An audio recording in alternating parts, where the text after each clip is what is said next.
How to delete your email or Gmail account from your phone. Hello everybody, welcome back to my channel. This is me, Vipin Misnat, and today I'll guide you on how you can delete or remove your email account or Gmail account from your phone.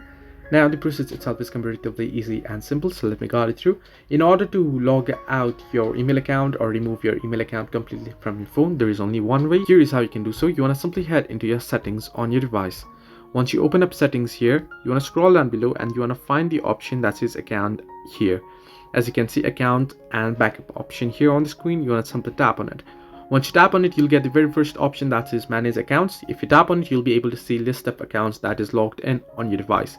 Now I have certain Google accounts here. You want to simply tap on the particular email or Gmail account that you wish to remove from your device, and once you tap on it, you'll get the option that says remove account. If you tap on remove account, it'll ask you for your phone password, or it'll ask you to verify the user, so either through the fingerprint, facial recognition, or password. Once you do so, your account will be removed. So this way you can delete your email or Gmail account from your phone. Hope this helped you. Do like and subscribe, and do not forget to leave a comment down below if you have any further issues.